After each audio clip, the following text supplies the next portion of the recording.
Flashback to a decade ago. I took a physics class my freshman year. I don't remember much about physics, surprise, but there was this one moment in class that I do recall. We were all sitting together discussing the color of planets. Then that discussion turned into a plan for a class field trip to Mars. The trip was to be fully self-funded and we would get ourselves there with bake sale money. We saw no problem selling brownies for $100 million a piece.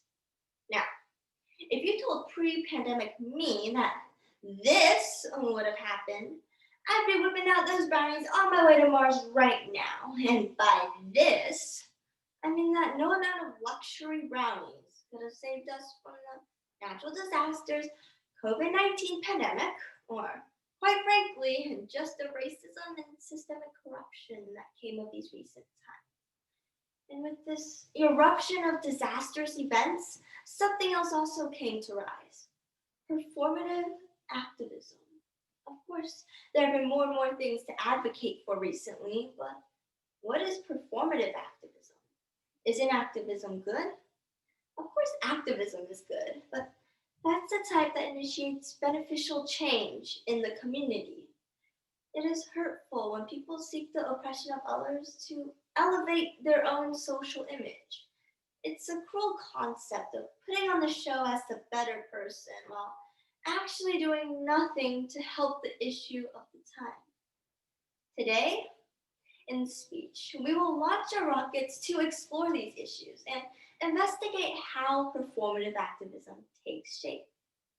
Then we will dive into deep space by looking at the consequences of performative activism and how it affects us. Lastly, we will reach our final destination and fuel up a solution and act against this type of activism. So, first off, let's look into specific issues and examine how performative activism is taken. One of the major defining points of our time is the George Floyd incident. I'm genuinely hoping everyone knows what I'm referring to, unless you're an actual Martian. May 25th, 2020 marks the beginning of Floyd's words, "I can't breathe," charging protests that engulfed the nation alongside the Black Lives Matter movement. Consequently, the movement also spread onto social media. And you know that's bad news. On the most anticipated activist event of the century, millions prepared behind their screen in the fiery environment of their own homes will bring up the tips of their fingers. On this event, Tuesday, June 2nd, I woke up and saw a couple of black square posts on my own social media feed. So why? On this Blackout Tuesday, the black square post supposedly gave voice to the Black community. But who are the black boxes and bold hashtags really for? Feminista Jones, an author and longtime organizer, stated that this performative ally stuff is really catered to the people who want to show that they care. Thus, my fear is that people feel that they are actually doing something. I mean, of course, they will post a picture of a black box, but in a world where we can buy out the whole stock of Costco toilet paper and enough cloths for it to be $30 a tube, you're telling me that that's the most we can do? Due to the nature of social media, an opinion can be elevated by a simple click or share. The low commitment and effort is what makes performative activism just so attractive.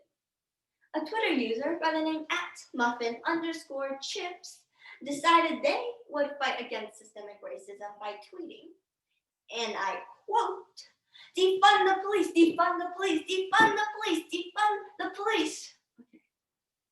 I will stop there, but they chanted that 15 times, or wrote it in all caps 15 times. And just to make things clear, screaming louder still doesn't put you on more righteous ground.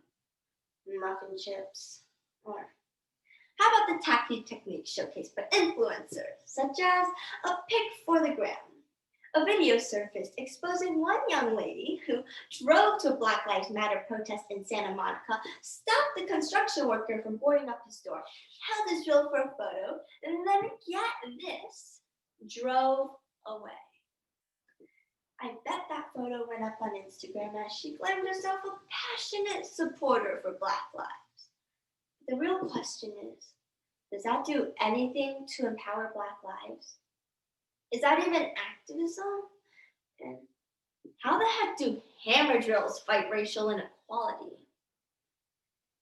Protesters, destruction, and signs have become nothing but backgrounds for new posts. I mean, how crazy is it to think that people would actually use the oppression of others to bring attention to their social media accounts? How self-absorbed can one be? But then again, this is America. So yes, it's been bad, and we reached our stop to investigate the consequences. Because let's face it, there has to be detrimental effects due to the self-absorbent nature of all this.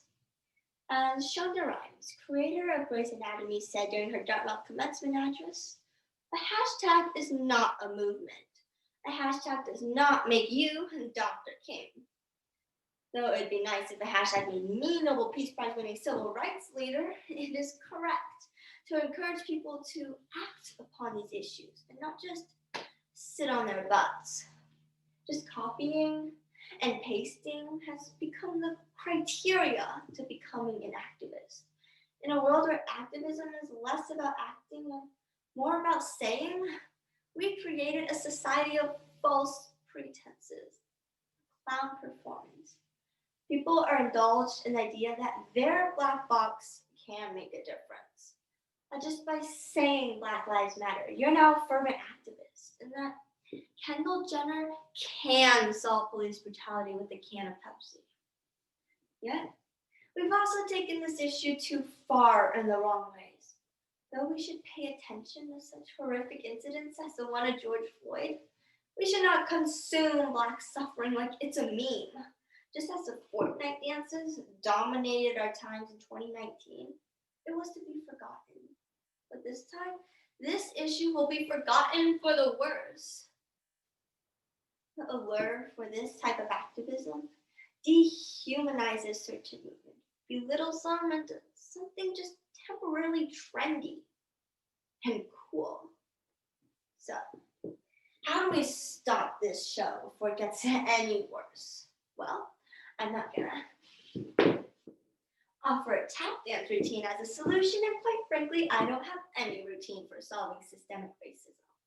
But now that some issues are identified, this is the part where I sound like my physics teacher. First, education is important.